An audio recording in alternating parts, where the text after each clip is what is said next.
नमस्कार, बात तो चुभेगी देख रहे हैं आप। मैं हूं आपके साथ पूजा। आज लेकर आई हूं वो बात जो विपक्ष को बड़ा चुभेगी, मोदी विरोधियों के दिल पर लगेगी, क्योंकि इस बार का शीतकालीन सत्र विपक्ष की परेशानियों को बढ़ाने वाला है। इस सत्र में मोदी सरकार बड़ा धमाका करने जा रही है। इस सत्र में पेश होने जा रहे हैं ऐसे ऐसे बिल जो विपक्ष के गले में पड़ेगा वही कांटा जो ना निगला जाएगा ना उगला। सत्ता पक्ष पूरी तरह से तैयार बैठा है, दस्तावेज हाथ में, एजेंडा सेट और मूड एकदम परफॉर्मेंस रेडी की तरह। और विपक्ष फिर से वही पुराने सवाल लेकर मैदान में है जिन्हें जनता हर बार रिजेक्ट करती है। हालांकि विपक्ष की हर बार की तरह हंगामे की पूरी तैयारी इस बार भी है। विपक्ष चीखेगा, चिल्लाएगा, हो हल्ला मचाएगा, पर सरकार इस बार विपक्ष का खेल बिगाड़ने वाली है। तो क्या है सरकार की बड़ी तैयारी? बताती हूं वो सारी बात जो विपक्ष को चुभने वाली है। तो चलिए शो शुरू करते हैं। संसद का शीतकालीन सत्र सोमवार यानी कि 1 दिसंबर से शुरू होने वाला है, जो 19 दिसंबर तक चलेगा और कुल 15 बैठकें होंगी। इस सत्र में सरकार 10 बड़े बिल पेश करने जा रही है और 30 तारीख को सर्वदलीय बैठक भी बुलाई गई है। तो वहीं कांग्रेस 30 नवंबर को शाम 5 बजे सोनिया गांधी के आवास 10 जनपद पर एक मीटिंग करेगी, जिसमें आगामी शीतकालीन सत्र की रणनीति तैयार की जाएगी। पर इन दिनों कांग्रेस तमाम परेशानियों में घिरी है। एक परेशानी बिहार की हार की है, जिसके बाद पार्टी के अंदर से लेकर गठबंधन तक के नेतृत्व पर सवाल खड़े हो रहे हैं।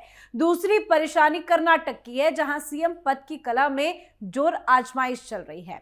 तीसरी परेशानी इंडिया गठबंधन के सहयोगी दलों की है, जो कहते हैं कि कांग्रेस की जगह गठबंधन का नेतृत्व दूसरे को करना चाहिए। कांग्रेस के सामने ये सारी चुनौतियां सिर्फ इस वजह से है क्योंकि कांग्रेस एक के बाद एक लगातार चुनाव हार रही है। और राहुल गांधी पर सवाल है, अब विपक्ष सत्र में एकजुट क्या मुद्दा उठाएगा उसको लेकर कुछ कहा नहीं जा सकता, पर जो अब तक समझ में आ रहा है विपक्ष एसआईआर को लेकर हंगामा करेगा। जो खबरें हैं उसके हिसाब से विपक्ष एसआईआर को मुद्दा बनाकर संसद चलने नहीं देगा, पर सरकार पूरी तरह से तैयार है। तो विपक्ष की मुसीबतों में बात करने से पहले आपको बताते हैं कि सरकार इस बार के सत्र में कौन कौन से बिल पेश करने जा रही है।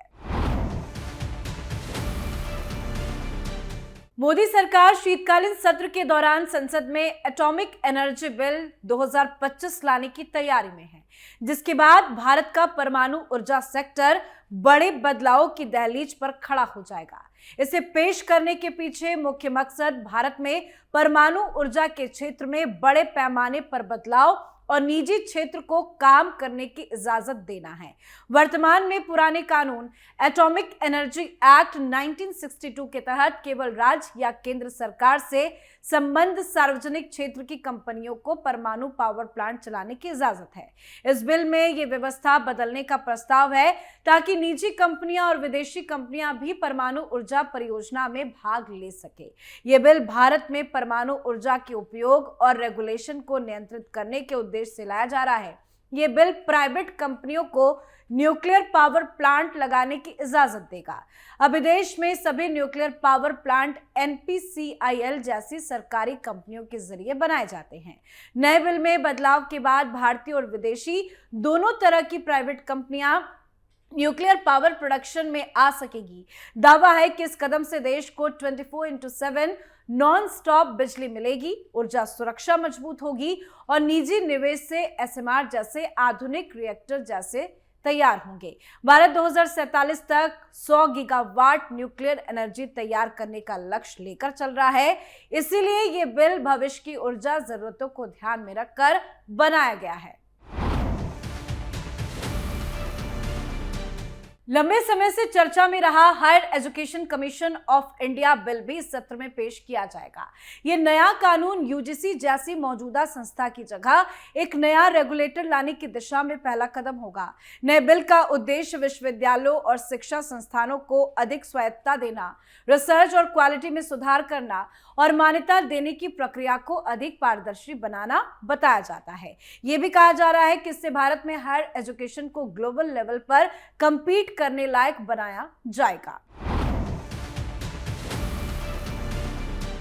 नेशनल हाईवेज अमेंडमेंट बिल 2025 भी इसी सत्र में लाने की तैयारी है। ये बिल हाईवे निर्माण की प्रक्रियाओं को सरल बनाने की दिशा में अहम कदम साबित होगा। साथ ही भूमि अधिग्रहण और दूसरी प्रक्रियाओं में होने वाली देरी का समय रहते समाधान हो सकेगा। इसके अलावा विवादों और पारदर्शिता की कमी जैसे प्रमुख मुद्दों को भी आसान बनाया जा सकेगा। देश में चल रहे हाईवे प्रोजेक्ट्स अक्सर सालों तक भूमि अधिग्रहण की वजह से धीमी, जटिल और कानूनी विवादों से घिरी रहती है।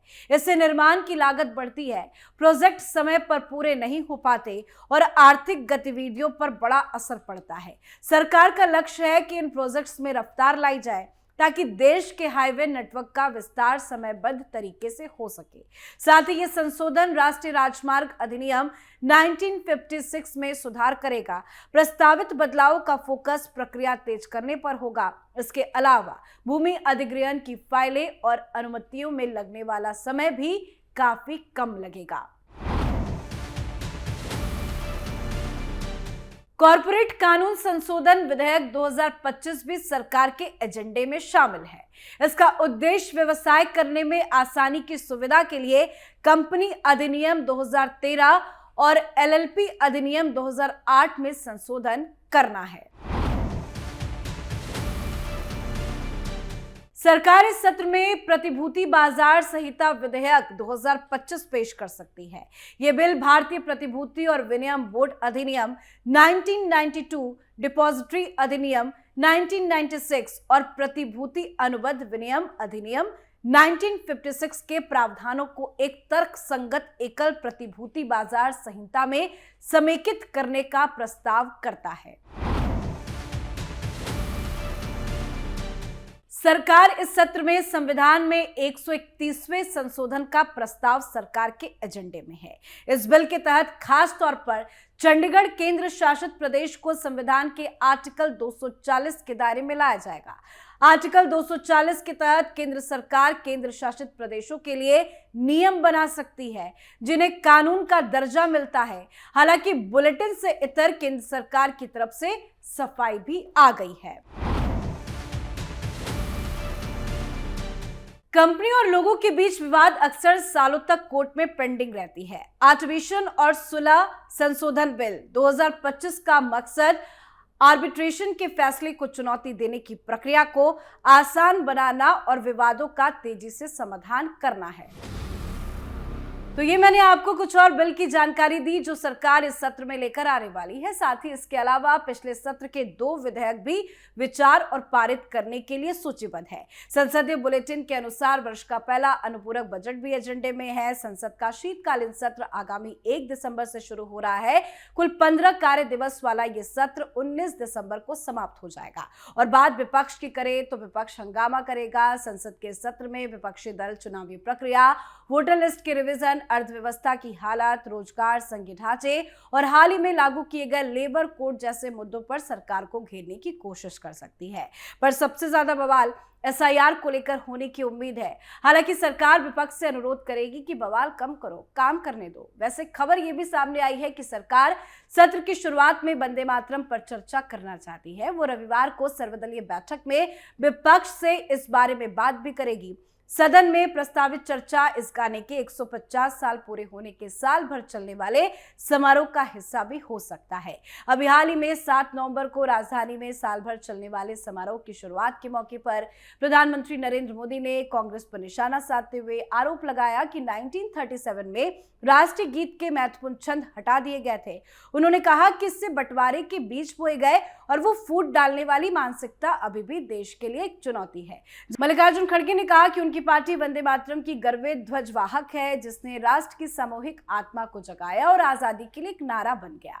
खड़गे ने कहा कि बीजेपी और आरएसएस ने राष्ट्रीय गीत से दूरी बनाई तो इस पर भी नजर सबकी टिकी रहेगी, पर विपक्ष क्या रणनीति बनाता है ये भी जल्द सबके सामने रहेगा। हालांकि अगर विपक्ष एसआईआर पर चर्चा के लिए दबाव डालता है तो सदन की कार्रवाई पटरी से उतर सकती है। महीने भर चले मॉनसून सत्र में बिहार में एसआईआर अभ्यास पर चर्चा की विपक्ष की मांगों को लेकर अचानक स्थगन गठबंधन और रुकावटें भी देखी गई। उस समय सरकार ने यह कहते हुए मांग खारिज कर दिया था कि न्यायपालिका के समक्ष लंबित मामलों पर सदन में चर्चा नहीं की जा सकती। सरकार ने लोकसभा अध्यक्ष बलराम जाखड़ के 1988 के एक फैसले का भी हवाला दिया कि मौजूदा संवैधानिक प्रावधानों के तहत सदन चुनाव आयोग के कार्यों पर टिप्पणी नहीं कर सकता।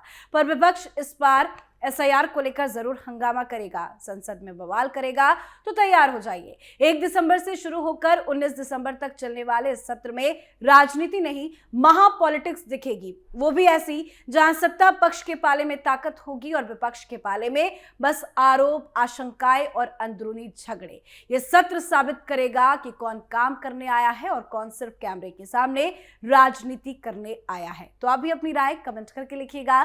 देखते रहिए कैपिटल टीवी। नमस्कार।